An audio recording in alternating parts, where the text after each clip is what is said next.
pues vamos, si os parece, con las preguntas que me planteabais. Entonces vamos a abrir un primer hilo temático que es el famoso COVID-19, el famoso coronavirus, y cómo está afectando eso a empresas y al sector digital. Al final, por suerte o por desgracia, pero bueno, por lo menos por suerte, esta crisis no ha afectado de manera igual, ¿no? Es asimétrica, con lo cual, pues, bueno, digamos que hay empresas beneficiadas que han tenido situaciones interesantes durante estos días y empresas todo lo contrario, ¿no? que han tenido una situación tremendamente dramática, ¿no? Empresas, bueno, pues dedicadas a turismo, a un pelín al tema de automoción que veremos también ahora, todo tema de hostelería. Sin embargo, sectores menos dañados, pues todo tema de lo que es ocio indoor, vamos a decirlo así, ¿no? Ocio en casa, tanto para público infantil como para público adulto.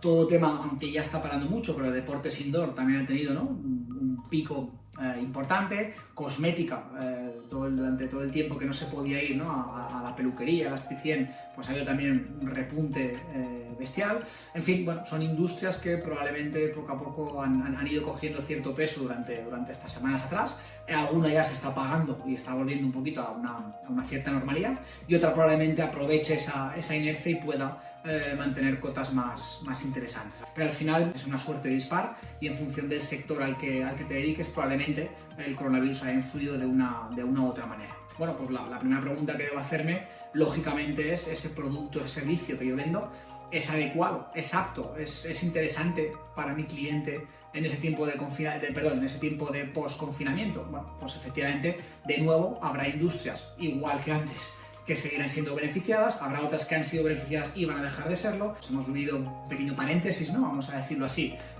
para muchas empresas a nivel de actividad. Lo más importante es haber aprovechado este paréntesis para, de una u otra manera, preguntarnos si soy válido, soy adecuado, soy apto para el tiempo de post-confinamiento. Si lo soy, ya es una cuestión probablemente de aguantar, de mantener la caja, pero si no, efectivamente, y si he estado tocadito, he tenido que estar cerrado y encima mi producto no es viable, no es interesante para tiempo de post-confinamiento, ostras, he tenido que aprovechar mucho el tiempo, o tengo que aprovechar mucho el tiempo que me queda para pivotar, para reinventarme, para dar una vuelta a mi producto para que sea válido. ¿Cómo está afectando, ¿no? el COVID al tema automovilístico, al tema de venta de coches? Bueno, pues cómo ha afectado, veis, si podéis leer cualquier tipo de informe de matriculaciones. Bueno, pues marzo fue batacazo, abril fue súper batacazo, y mayo parece que está la cuestión recuperándose aquí. Al final, bueno, en España es pronto todavía porque estamos saliendo, ¿no? de esa desescalada, pero en los países en los que esas fases vinieron antes, como puede ser China, como puede ser Alemania, si leéis también informes, veréis que en China el interés y la venta de coches se ha disparado. De hecho, creo que a las 3-4 semanas estaban ya con cifras de venta similares a las de hace un año, ¿no? A las de abril del año pasado. Con lo cual, es lo que os decía, ¿no? Al final el coche es más o menos adecuado para post-confinamiento, probablemente. ¿Por qué? Porque había un cambio de conducta en el cliente de coche. ¿Qué cambio de conducta está viendo? Que se percibe el vehículo privado, ¿no? como una alternativa más segura para el transporte público, con lo cual en muchos casos se está acelerando la compra de un vehículo nuevo para evitar el acudir a un transporte público donde, lógicamente, puede haber más peligro de contagio. Con lo cual, fijaos, un cierto cambio de conducta o una cierta nueva percepción que tiene el cliente derivado, ¿no? por ese miedo y por esa circunstancia del coronavirus y del contagio,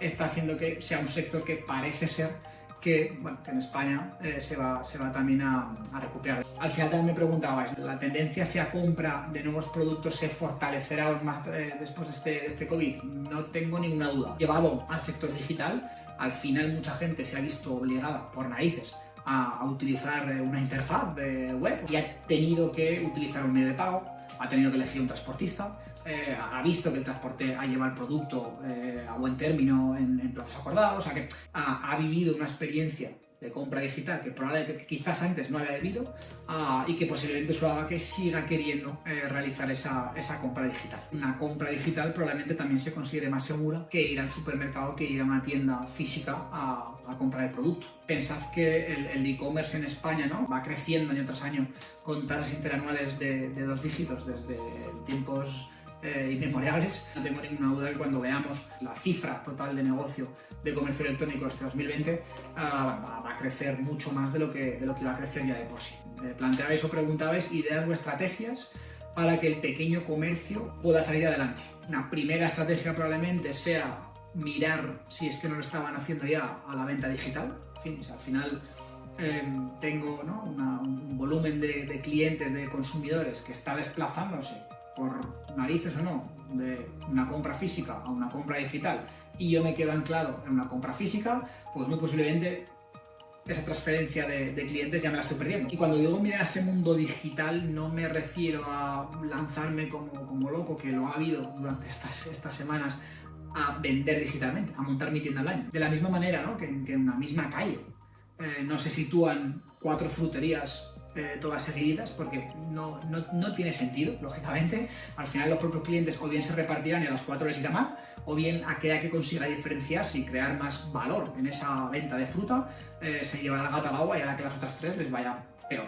En internet pasa exactamente lo mismo. No cabe en mi cabeza el que pueda haber, me lo invento, 4.000 jugueterías online vendiendo el mismo producto. Al final, la que tenga una mayor visibilidad, la que tenga una mayor reputación, autoridad, será la que consiga vender, pues, más mercado, ¿no? Al final, la que tenga más pedazo de la tarta. Si sois compradores habituales en internet, que analicéis qué es lo que hacéis vosotros mismos como clientes cuando vais a buscar cualquier producto. Una de dos: o vais a Google y ponéis comprar balón de no sé qué, y probablemente chequeéis los 4 primeros resultados, los 5 primeros resultados, 10 primeros resultados. Ya me parece una bestialidad, pero realmente, aunque el primero ya te satisfaga, ya te dé lo que tú estás buscando, ¿vale? Quizás vayas al segundo y tercero por comparar precios, pero probablemente te quedes en ese top 3 para realizar tu transacción. La suerte de internet es que, como pues puedo vender 1000 juguetes, pues quizás en 20 juguetes estoy primero, pues ahí tengo un pequeño volumen. Se puede repartir un poco más, ¿no? No es todo o estoy o no estoy. Hay más cuestiones que analizar. Pero al final, lo que está claro es que hay una cuestión de visibilidad fundamental. Hacéis eso en Google o probablemente vais a Amazon.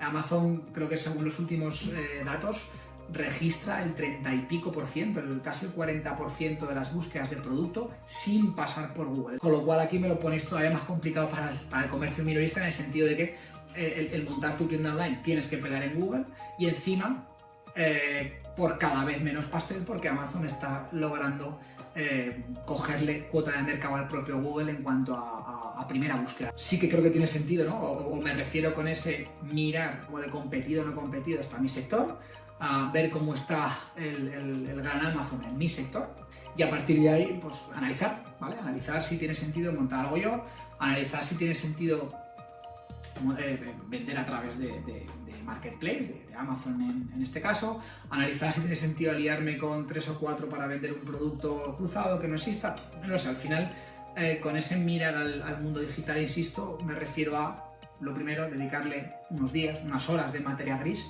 para investigar cómo está mi sector. Más ideas, más estrategias que el pequeño comercio puede salir adelante. Al final, creo que todas ellas, ¿no?, van a ir también muy destinadas a servicio, ¿no? Algo que el pequeño comercio puede hacer, que de siempre se dice que la gran superficie, que el gran comercio no puede hacer, es calidad de servicio. Cuando atacas cualquier mercado, tienes muchas opciones de enfocarlo, pero generalmente tendemos a ir, yo también creo que es una cuestión cultural española, tendemos a ir a atacar el mercado siempre por precio, ¿vale? Y muchas veces atacar un mercado por precio es morir por anticipado, ¿vale? Bueno, pues ese pequeño comercio tiene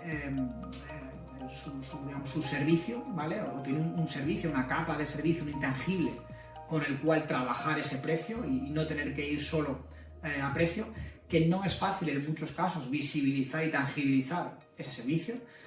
No es fácil en muchos casos hacer que el cliente perciba valor y quiera ese servicio. Preguntabais también, ¿no?, si el marketing tiene que adaptarse a cada país o existen principios fijos, ¿vale? Y aquí os diría que efectivamente, a las dos, efectivamente existen principios, más que fijos, principios propios de la naturaleza humana, pues como puede ser los sesgos cognitivos, ¿no? Que si trasteáis y buscáis en internet, maneras de pensar, de maneras de actuar que tenemos el ser humano por el mero hecho de ser humano. Ejemplos para que os hagáis una idea: el sesgo de la autoridad, por ejemplo. Elegir a una persona representativa de mi tipo de cliente, ¿vale?, cuando yo quiero venderle un producto a ese cliente.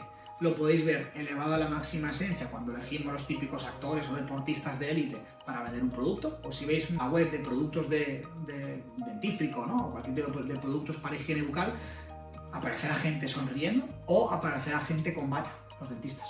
Utiliza ese principio de ese sesgo de autoridad, ese principio de autoridad para trasladar esos valores y para de alguna manera acercar al cliente mi producto. Hay algo también que es muy sencillo, que es el sesgo del anclaje. Vosotros cuando estáis haciendo comparativas, ¿no?, y buscáis un producto en internet, entráis a un link, a la primera web, y os dicen que ese producto cuesta, yo qué sé, me lo invento, 15 euros. Ahora vais al segundo, si el segundo os dice que cuesta 13, decís, qué barato, más barato. Cuando igual si analizáis los 20 primeros resultados, veis que cuesta entre 10 y 13. Y no es que 10 y 13 sea lo barato, sino que es lo estándar y lo que ahora el primero. Entonces, el principio de anclaje o el sesgo de anclaje dice que el primer impacto que yo tengo es fundamental con mi cliente, porque es donde yo establezco la base de negociación. Efectivamente, el marketing tiene principios fijos, somos seres humanos, todos, pero luego esos principios tengo que adaptarlos y tengo que trabajarlos en cada país por la cuestión cultural, porque Kia en España trabaja el tema de la fiabilidad y la robustez con Nadal, porque en España tenemos esa creencia de que los productos que vienen de Oriente son de peor calidad. Pero en Oriente, si os fijáis, Kia no tiene esa publicidad, ni de lejos, tiene otro tipo de mensajes, que atacan también sesgos y que atacan principios cognitivos de allí, pero tiene otro tipo de mensajes, con lo cual, primero, la cultura del país va a hacer que tengas que adaptar tu estrategia de marketing. Y luego el contexto del país. Yo os pongo un caso súper concreto. En una tienda online de cervezas que conozco muy bien, lógicamente es una de los nichos, vamos a decirlo así, ¿no?, favorecidos en cierta medida por este confinamiento. No había cervezas un pelín especiales en las grandes superficies, las tiendas especializadas estaban cerradas la mayor parte, con lo cual se ha trasladado mucha búsqueda de cerveza a entorno digital. Pero fijaros, en cuanto provincias de España pasaron de fase 0 a fase 1, en esas provincias baja la tendencia de compra y se mantienen provincias que han estado en fase 0 más tiempo. Es decir, que inclusive la estrategia de marketing tengo que adaptarla a contexto geopolítico, geocultural de cada región, ya no país, región. Preguntabais luego, ¿no?, ¿cuáles son las señales de que es necesario hacer algo para mejorar? Yo aquí os diría que si es mejorar, para mejorar no tiene que haber una señal, deberías mejorar tú per se, ser proactivo, ¿vale? Entiendo que es más una cuestión de ser reactivo, ¿no?, de identificar. Entonces, creo que en función de cada negocio varían esas señales. Lo importante es definir los KPIs, ¿no?, los indicadores, las señales que yo voy a medir constantemente y de manera periódica para efectivamente darme cuenta que tengo que reaccionar. En comercio electrónico probablemente los KPIs principales sean, uno, tasa de conversión, cuántas visitas tengo que traer para conseguir cerrar una venta, una transacción. Probablemente el segundo es el ticket medio, esa conversión, esa transacción, cuánto dinero de media ingreso deja en la tienda online, ¿vale? Y probablemente otro también muy importante sería el CAC, ¿no?, el coste de adquisición de cliente. ¿Cuánto me cuesta traer un cliente? ¿Cuánto me cuesta generar un pedido? Obviamente son 3 KPIs súper genéricos, de alto nivel, y que probablemente luego haya que ir bajando y dividirlos por regiones, por dispositivos, móviles, PCs, por canales, por supuesto, de entrada, usuario recurrente nuevo, en fin, luego ya segmentamos, pero probablemente un e-commerce, esos 3 indicadores me permitan ya ver si debo o no debo reaccionar. ¿Cuáles son los retos más significativos, ¿no?, a los que se enfrenta ahora mismo un especialista de marketing? Creo que escalar, montar, ¿no?, pues un pequeño prototipito donde seas capaz de traer tráfico, traer clientes, transaccionar, generar una serie de métricas que hagan que el negocio sea rentable. Creo que es sencillo, ¿no?, a pequeña escala. Pues lo complicado es cuando efectivamente tienes validado, entre comillas, tu negocio y de alguna manera te planteas crecer, echar gasolina, escalar. ¿Por qué? Porque los costes de marketing jamás son proporcionales. Si traer hoy en día un cliente, ¿no?, el CAC famoso, ¿no?, el coste de adquisición de cliente que decíamos antes, son, me lo invento, 50 euros por cliente, con 100 clientes es muy difícil que sea 50 euros. Posiblemente con 100 clientes sean 55 y con 300 clientes 67. Es decir, al final el marketing es una curva, no es proporcional, con lo cual uno de los retos más importantes a los que se enfrenta todo especialista en marketing digital es escalar. ¿Nos das algún consejo para conseguir trabajo marketing después de estudiar FP? Sí, creo que el mejor consejo que os puedo dar, sinceramente, creo que no hay otro mejor, es que experimentéis. En esta disciplina, que es una disciplina teórica en cierta medida, pero que al final la teoría, lo siento, pero no vale de nada. Lo que vale es cómo ejecutas y cómo eres capaz de esa teoría, de esos conocimientos, aplicarlos. El consejo que os doy es que probéis, que experimentéis. ¿Por qué? Porque a una entrevista no es lo mismo ir con he hecho este curso, he hecho este grado, he hecho esta carrera, que te dan los conocimientos, por supuesto, sino que vais con he montado esta web que hace esto, o he montado este blog que hace lo otro, o he sido capaz de conseguir esto. Porque entonces ahí demostráis no que tenéis conocimientos, sino que sabéis aplicarlos. También os diría que tanto para la parte de cursos específicos como para esta parte de conseguir trabajo, que decidáis qué camino queréis recorrer. Y me explico.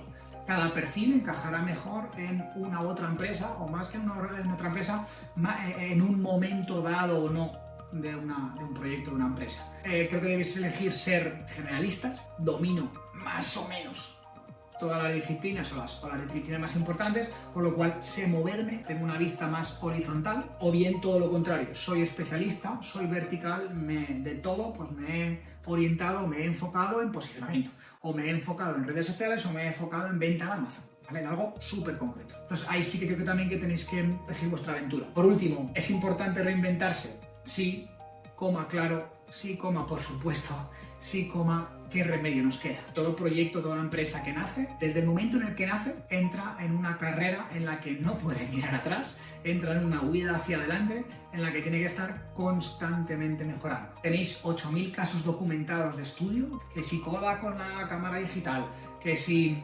Blockbuster y Netflix con el tema de los vídeos y los vídeos en streaming. Pero vamos, más que importante, es necesario, es a vida o muerte, hacerlo en muchos casos. Y bueno, si os parece lo dejamos aquí. Mil gracias por haber llegado hasta este ratito. Espero haber sido didáctico, espero haber sido mínimamente entretenido. Gracias también a Ilerna, ¿no? por la oportunidad de tener este ratito con vosotros. Y lo dicho, bueno, si trasteáis un poco por internet podéis encontrarme y contactarme. Mucha suerte y mucho rock and roll digital. Hasta luego.